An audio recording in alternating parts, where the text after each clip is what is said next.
ఓం శ్రీకృష్ణ సద్గురు పరబ్రహ్మణే నమః. ఓం సచ్చిదానంద రూపాయ కృష్ణాయ క్లిష్టహారిణే నమో వేదాంత వేద్యాయ గురవే బుద్ధి సాక్షిణే. ఓం సశంఖ చక్రం సకిరీట కుండలం సపీత వస్త్రం సరసీరుహేక్షణం సహార వక్షస్థల కౌస్తుభశ్రియం నమామి విష్ణుం శిరసా చతుర్భుజం. శ్రీ మహాభాగవతం చతుర్థ స్కంధము. ఎవరైతే నిష్కాములై ఎటువంటి కోరికలు లేనివాడై ప్రతిదాని యందు కూడా శ్రద్ధ కలిగిన వాడై ఎల్లప్పుడూ నన్ను భజించేవాని యొక్క మనసు ప్రశాంతమై ద్రవ్యము జ్ఞానము కర్మ మనస్సులకు సాక్షి మాత్రమై కూటస్థమైన ఆత్మను ఈశ్వరునిగానే తెలుసుకుంటాడు. అట్టివాడు మోక్షాన్ని పొందుతాడు. కాబట్టి నీవు సుఖదుఖాదుల యందు సమత్వ బుద్ధిని వహించు. అలా చేసి జితేంద్రుడివయ్యుండు. ఉత్తమ మధ్యమ అధమ పురుషుల ఎడల కూడా నీవు సమాన భావంతో ఉండు. నీ యొక్క మంత్రుల సహాయంతో లోకరక్షణం చెయ్యి అని ఇంకా ఇలా అంటూ ఉన్నాడు. పార్థివోత్తములకు ప్రజల రక్షించుట పరమ ధర్మం భగునరవరేణ్య ధరణీసుళ్లకు ప్రజా పరిపాలనంబున బూని లోకులు సేయు పుణ్యమందు షష్ఠాంశమర్దిని సంప్రాప్తమగునట్లు ప్రజల బ్రోవని రాజు ప్రజల చేత నపహృత సత్పుణ్యుడై వారు గావించు ఘన పాప ఫలము దాననుభవించు గాన నీవును విప్రవరానుమతము సాంప్రదాయక విధమునై జరుగు ధర్మ మహిమ చేపట్టి అర్ధకామములయందు సమతనమ్మూటి యందున శక్తి లేక.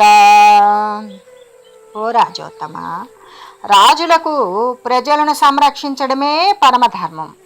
చక్కగా ప్రజలను రక్షించే రాజులకు లోకులు చేసే పుణ్యంలో 6వ వంతు లభిస్తుంది. అలా రక్షించని రాజు యొక్క పుణ్యఫలం ప్రజలు పొందుతారు. ప్రజల పాప ఫలం రాజు అనుభవిస్తాడు. అందుచేత నీవు విప్రుడు అనుమతించే సాంప్రదాయ పద్ధతిలో జరిగే ధర్మాన్ని చేపట్టు. అలా చేసి అర్థము కామము మొదలైన వాటిలో సమబుద్ధి కలిగి ఉండు. మూడింటిలోనూ ఆసక్తి లేకుండా ప్రవర్తించాలి అని చెబుతూ ఈ విధంగా జనులకు నను రక్తుడవై జననాయక నీవు ధరణి సమచిత్తుడవై అనయము పరిపాలించిన సనకాదులగాంతువాత్మ సదనమునందున్. ఓ రాజా, ఇలా ప్రజల మీద అనురాగంతో సమబుద్ధితో పరిరక్షిస్తే అప్పుడు సనకాది మహర్షులంతా కూడా నీ ఇంట్లోనే ఉంటారు. భూవరయోగ తపోమఖంబుల చేత గైకొని సులభుండగాని ఏను సమచిత్తులైన సజ్జనుల చిత్తంబుల వర్తించుచుండెడి వాడు నగుట చేసి తావక శమశీల విమత్సర కీర్తనముల వశీకృతుడనైతి నే నీకునొక వరం బిచ్చెద వేడుము నావుడు వినిమేధిని వరుండు లోకగురుడైన యప్పుండరీకనయనుండానతిచ్చిన మృదులలితామృతోపమాన వాక్యమూలాత్మీయమస్తకమున దాల్చి సమ్మోదితాత్ముడై ధరణి విభుడు. ఓ రాజా, నేను యోగంతో కానీ తపస్సుతో కానీ యజ్ఞాలతో కానీ నేను సులభుణ్ణి కాను. కానీ సమబుద్ధి గల సజ్జనుల చిత్తాలలోనే ఉంటాను. అందుచేత నీ యొక్క ప్రశాంత శీలానికి అసూయలేని కీర్తనానికి వశమైపోయాను. నీకొక వరం ఇస్తాను, కోరుకో అనగానే రాజు లోకగురుడైన పుండరీకాక్షుడు చెప్పిన అమృత తుల్యాలైనటువంటి ఆ మాటలు శిరసావహించి ఆనందంతో పొంగిపోయాడు పృథు మహారాజు. తన పాదములకు భక్తిన్ వినతుండై ఆత్మకర్మ వితతికి లజ్జం దనరుచూ నున్న సురేంద్రుని గనుగొని సత్ప్రేమ మొదవ గౌగిట చేర్చెన్. తన పాదాలకు ఎంతో భక్తితో నమస్కరించి తాను చేసిన పనులకు సిగ్గుపడుతూ ఉన్న ఇంద్రుని చూసి పృథు మహారాజు ప్రేమతో కౌగిలించుకున్నాడు. ఇలా కౌగిలించుకొని ద్వేషరహితుడై ఉన్న తర్వాత భగవంతుండును విశ్వరూపకుడునై భాసిల్లు నవిష్ణుడా జగతీనాథ కృతార్చన నతులచే సంప్రీత చేతస్కుడున్ నిగృహీతాంగ్రి సరోరుహద్వయుడునై నిల్చెం ప్రయాణాభిముఖ్య గరిష్టాత్మకుండయ్యు నా పృథునిపై గారుణ్యమే పారగన్. భగవంతుడు విశ్వరూపుడు అయిన విష్ణుమూర్తి ఆ పృథు మహారాజు చేసిన అర్చనతోనూ నమస్కారాలతోనూ ప్రీతిని పొందాడు. తరువాత ప్రయాణాభిముఖుడై కూడా పృథు మహారాజు తన పాదాలు చుట్టుకొని తన పాద పద్మాలు పట్టుకొని విడవకపోవడంతో అతని మీద కరుణతో అలాగే నిలబడి ఉన్నాడు. ఇలా తన మీద అనుగ్రహంతో భగవంతునికి ఆలస్యమవుతోందని తెలిసిన పృథు మహారాజు ముకుందుని చూడడం వల్ల కలిగిన ఆనంద భాష్పాలతో నిండిపోయిన కనులతో చూస్తూ ఉన్నా సరిగా చూడలేక, గద్గద కంఠం కావడం వల్ల పలుకలేక అలాగే నిలిచి తన మనసులో ఆ భగవంతుని కౌగిలించుకొని కనుల నుండి రాలే ఆనంద భాష్పాలు ఎలాగో తుడుచుకొని చూస్తూ ఉన్నాడు. అప్పుడు సంతృప్తిగా కనబడడం లేదు భగవంతుడు. ఆ భగవంతుడప్పుడు గరుడుని భుజస్కంధం మీద చేయి పెట్టుకొని భూమి మీద పాద పద్మాలు పెట్టుకొని ఉన్నాడు. అప్పుడు ఆ దివ్య పురుషునితో పృథువు ఇలా అన్నాడు: వరదా ఈశ్వర నిను సత్పురుషుండు దేహాభిమాన భోగములకు నీ వరమెట్లు గోరు నిహ సుఖవరములు నారకులకైన వరలవె చెప్పుమా.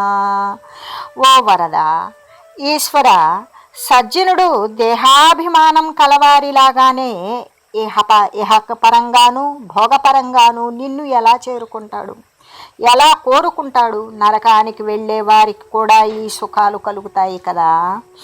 ఘనమగుదేవ ఈ వరమే కాదు మహాత్మక వాగ్వి నిర్గతం బనదగు తావకీన చరణాంబుజ చారు మరందరూపమై తనరిన కీర్తియున్ విని ముదంబును బొందగలేని మోక్షమైనను మదిగోర నొల్లన ఘనాశరమేశ సరోజలోచన అదిగాన పద్మలోచన సదమల భవధీయ ఘనయశము వినుటకునై 10,000 చెవులు కృప నిమ్మిదియే నాయభిమతంబు నిపుడు ముకుందా.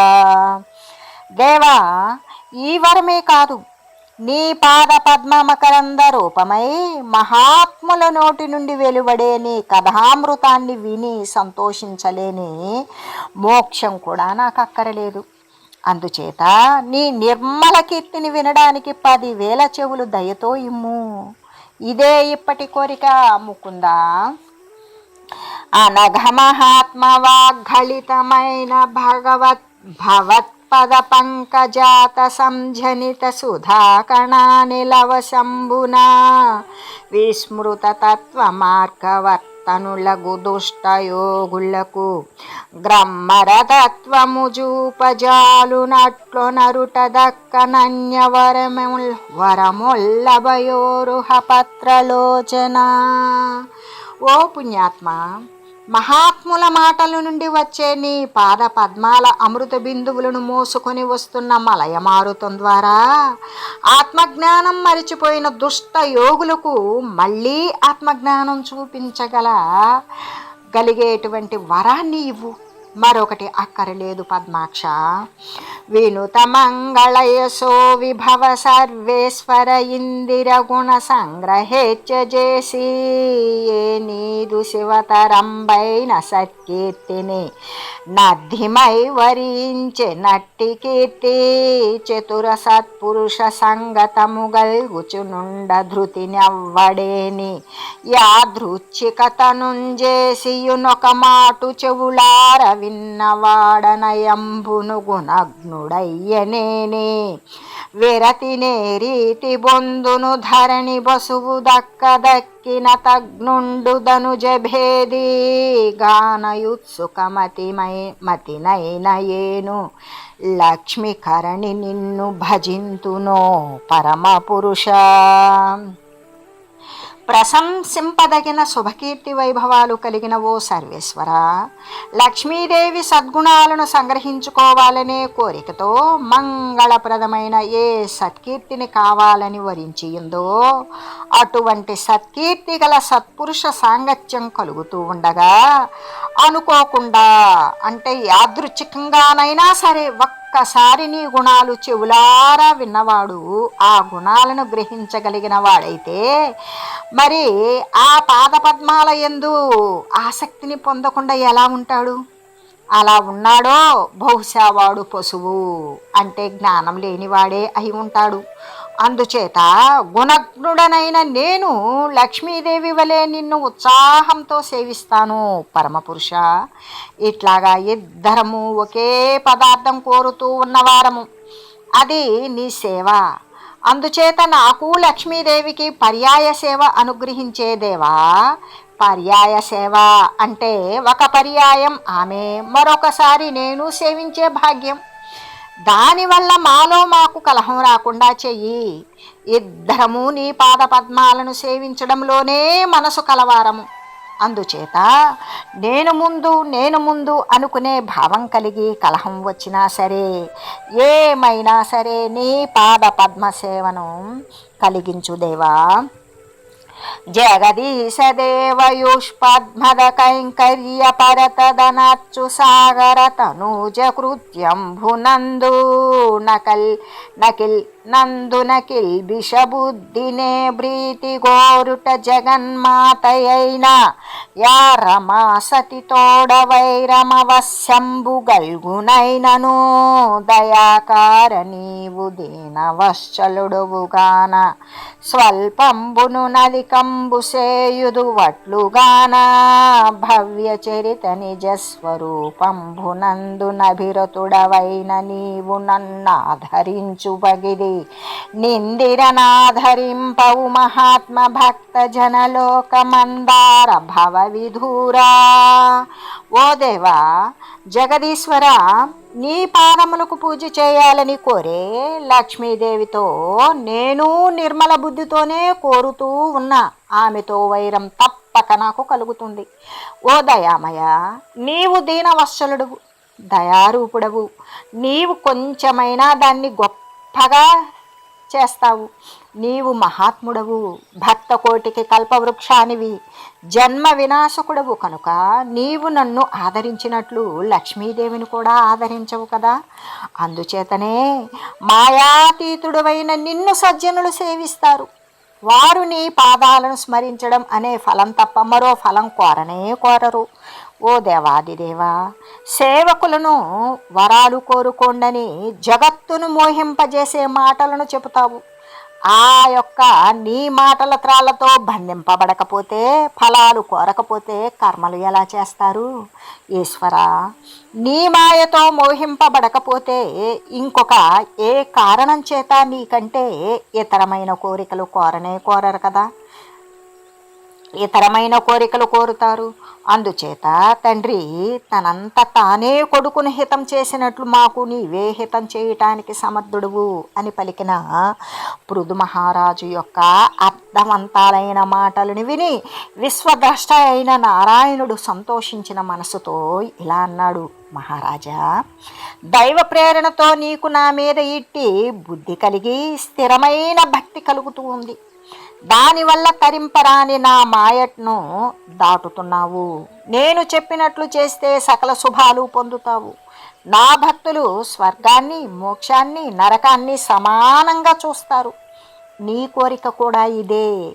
నా ఆజ్ఞ శిరసావహించి విడవలేను రోషం విడిచి నా మీద భక్తి ప్రకటించావు. ఇదే నాకు పరమ ఆనందాన్ని కలిగిస్తోంది అని అభినందించి అనుగ్రహించి అతడు చేసిన పూజలు స్వీకరించి శ్రీహరి వైకుంఠానికి బయలుదేరాడు.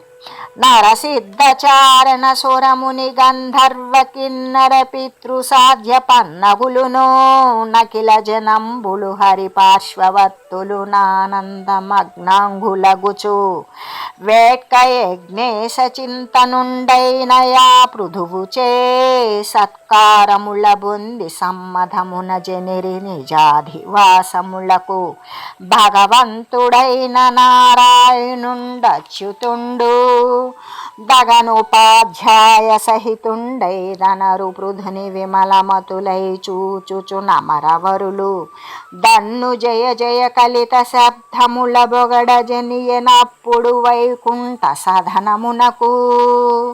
అలాగా నరులు, సిద్ధులు, చారణులు, సురలు, మునులు, గంధర్వులు, కిన్నెరులు, పితృదేవతలు, సాధ్యులు, పన్నగులు విష్ణుమూర్తి ప్రక్కనే ఉండేవారు. ఆనందంలో మునిగిపోయి పృథు చక్రవర్తి చేసిన సత్కారాలను పొంది వారు కూడా తమ నివాసాలకు వెళ్ళారు. ఉపాధ్యాయ సహితుడైన పృథు మహారాజును చూస్తూ దేవతలు తనమును జయ జయధ్వానాలతో ప్రశంసిస్తూ ఉండగా వైకుంఠానికి వెళ్ళిపోయాడు శ్రీహరి. పృథు చక్రవర్తి కూడా ఇంద్రియాలకు కనబడకపోయినా చూపబడిన ఆత్మకల వాసుదేవునికి నమస్కరించి తన పట్టణానికి బయలుదేరాడు. అప్పుడు ఆ పురం ముత్యాలు, పూలదండలు, బంగారు రంగు పట్టు తోరణాలతోనూ అలంకరింపబడి ఉంది. సుగంధ ధూపాలతోనూ రత్నమయములైన ముగ్గులతోనూ ప్రకాశిస్తోంది. ప్రతి ఇంటి ముంగిట ఫలాలు, పూలు, లాజలు, అక్షతలు, దీపాల వరుస స్తంభాలు విలసిల్లుతూ ఉన్నాయి. కస్తూరి, కర్పూరము, చందనము, అగరు కలిపిన నీటితో తడిపిన వాకిళ్ళు కలిగి తరువుల పల్లవాలతో శోభిల్లుతూ ఉన్నాయి. ఆ పురం ప్రవేశించి రాజవీధిలో వెడుతూ ఉంటే పురస్త్రీలు రత్నకుండలాలు గండస్థలాల మీద తాండవించేటట్లుగా బంగారు పాత్రల్లో మంగళ నీరాజనాలను ఇస్తూ ఉన్నారు. శంఖాలు, దుందుబులు మొదలైన వాద్యాల ధ్వనులు, ఋత్విజుల యొక్క ఆశీస్సులు వినిపిస్తూ ఉన్నాయి. అప్పుడు వందిమాగధులతో స్తుతింపబడుతూ చక్రవర్తి నిగర్వి అయి అంతఃపురం ప్రవేశించాడు. తరువాత సమాధికామతి బౌర జనజానపదులచేదనరారు వివిధ పూజనములొంది రాజు సంతుష్టాంతరంగుండు ప్రియవర ప్రదుడునై వారల బహువిధముల పూజించే నవ్విధంబున మహత్తరములైనట్టి కర్మంబులనాచరించుచును నిరవధ్య చేష్టుండై మహత్తముడన నొప్పున పృథుమనుజ విభుడు మించి భూమండలంబు బాలించి విసదయసము సర్వధరా చక్రమందు నిలిపి చారు శుభమూర్తి రాజన్య చక్రవర్తి పరమమోదమున పరమ పదమునొందే. ఇలాగా పౌరులు, జానపదులు రాజుకు ఎన్నో పూజలు చేశారు. రాజు చాలా సంతోషించి వారికి ప్రియమైన వరాలిచ్చాడు. వారిని అందరినీ పూజించాడు. అలా మహత్తరమైన కర్మలను ఆచరిస్తూ నిర్దుష్ట కార్యాలను చేసే మహాత్ముడైన పృథు మహారాజు భూమండలమంతా చక్కగా పరిపాలించాడు. తన యొక్క సత్కీర్తిని నలుమూలలా వ్యాపింపజేశాడు. పుణ్యాత్ముడైన పృథు చక్రవర్తి పరమానందంతో పరమపదాన్ని పొందాడు అని మైత్రేయ మహాముని అనఘుడు విధురనకు చెప్పెనని సుకుడభిమన్యుని సుతునకు చెప్పిన తెరగని సూతుడు చెప్పె సౌనకాదులతోడన్. అని ఈ విధంగా ఈ పృథు మహర్షి పృథు చక్రవర్తి పరమానందంతో పరమపదాన్ని పొందాడు అని మైత్రేయ మహర్షి పుణ్యాత్ముడైన విదుర మహాసేనుకు వినిపించాడు అని సుఖ మహర్షి అభిమన్యు కుమారుడైన పరీక్షిత్ మహారాజుకు చెప్పినట్లుగా సూతుడు సౌనకాది మహర్షులందరికీ తెలియజెప్పాడు. ఇంకా తెలియజెప్పి ఇంకా ఇలా అన్నాడు: ఈ విధంగా ఎన్నో సద్గుణాలతో సంయుక్తము దోషరహితము సజ్జనులచే చేయబడిన పృథు మహారాజు కీర్తిని ప్రకటింపజేయగల మైత్రేయును చూసి మహాభాగవతుడైన విదురుడు ఇలా అంటూ ఉన్నాడు: మునినాద విను పృథు జనపాల చంద్రుడు శోభగొప్ప మేదిని సురుల చేత రాజ్యాభిషేక సంపూజ్యుడై దేవతాగణముచే లబ్ధార్హగుణుడు నగుచు వైష్ణవ తేజంబు వలనొప్ప ధరించి యద్దినే ఏ కర్మమాచరించే అది నాకు నెరిగింపు మనఘాత్మ భూమి ఏ రూఢి గవాకృతి రూఢాయవని విక్రమోదీప్తమై ముప్పి వెలయునట్టి కర్మమున నిపుడు రాజన్యగణము బ్రతుకునట్టి పృథు కీర్తి ధరలోన నతి వివేకిద విలియవ్వడు వినకుండు ధన్యచరిత. ఏ విధంగా అంటే పృథు చక్రవర్తి సభాసదులకు మరి సద్ధర్మాలను ఉపదేశించి బ్రాహ్మణుల యొక్క ప్రశంసన చేసేటువంటి విధానాన్ని గురించి అడుగుతూ, ఓ మునీంద్ర విను. ఏ విధంగా విదురుడు అడుగుతూ ఉన్నాడు మైత్రేయ మహామునిని: విప్రుల చేత మహారాజుగా పట్టాభిషిక్తుడయి దేవతల చేత వరాలను పొంది విష్ణు తేజస్సు దాల్చిన పృథు చక్రవర్తి చేసిన పనులు చెప్పు నాకు. గోరూపధారిణి అయిన భూదేవి నుండి కోరికలను పెరిగిన పృథు మహారాజు యొక్క పరాక్రమం చేతనే కదా ఈ రాజులంతా బ్రతుకుతూ ఉన్నారు. అటువంటి పృథు చక్రవర్తి కీర్తిగాథలను వివేకం కలవాడెవ్వడూ వినకుండా ఉండలేడు మునీంద్ర. నావుడు విని మైత్రేయుండా విదురుని చూచి బలికె నతి వినయమునం నంభావన చరితుడు పృథుడు ధరావరసుతుడలగుయసుడు ప్రమదంబలరన్. ఆ మాటలు విని మైత్రేయుడు విదురునితో సంతోషంతో ఇలా అంటూ ఉన్నాడు: రంగదుత్తుంగ తరంగ గంగా యమునా మధ్యమందునున్నతి వసించి కైకొని ప్రారబ్ధ కర్మ క్షయార్థమై యఖిల పుణ్యంభులననుభవించుచును సర్వదేశంభులను తనయాజ్ఞయ ప్రతిహత ప్రతాపమునా జల్లభూని సప్తద్వీపములకు దానొక్కండ వైష్ణవ భూసురావలికి దక్కదక్కుంగల్గిన ప్రజకెల్ల దండధరుని బోలి వర్తించుచును కొంతకాలమరుగదవిలి ఒకనాడుకు దీర్ఘ సత్రంబు సేయ నర్దిగై కొని దీక్షితుండయ్యనందు. పవిత్రమైన చరిత్ర కలిగిన వాడు, రాజుల చేత ప్రశంసింపదగినవాడు, విశాలమైన కీర్తికల పృథు మహారాజు గంగా యమున నదుల మధ్యలో నివసించాడు. ప్రారబ్ధ కర్మలు నశించడం కోసం పుణ్యాన్ని అనుభవిస్తూ దేశాలన్నిటా తన ఆజ్ఞ ఎదురులేని ప్రతాపంతో చెల్లేటట్లుగా 7 ద్వీపాలకు కూడా తానొక్కడే రాజయ్యి వైష్ణవులకు విప్రులకు తప్ప మిగిలిన వారికందరికీ కూడా యమునిలాగానే ప్రవర్తిస్తూ ఉండేవాడు. ఒకనాడు దీర్ఘసత్రయాగం చేయాలి అని ఆయన యజ్ఞదీక్షితుడయ్యాడు.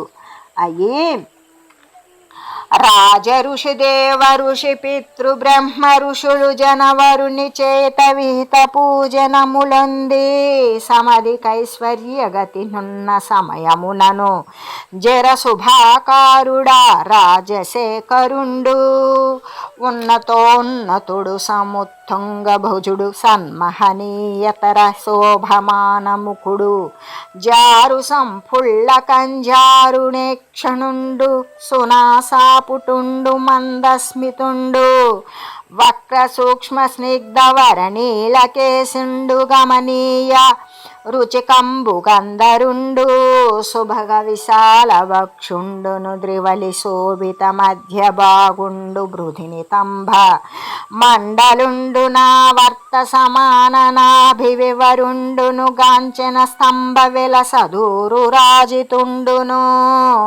నరుణ చరణుడును ధృతవనదు కూలోత్తరీయుడున్నతయసుండు. రాజర్షులు, దేవర్షులు, పితరులు, బ్రహ్మర్షులు మహారాజు చేత పూజింపబడ్డారు. ఆ సమయంలో నిత్య శుభస్వరూపుడైన పృథు మహారాజు చాలా యశస్సుతో వెలుగొందాడు.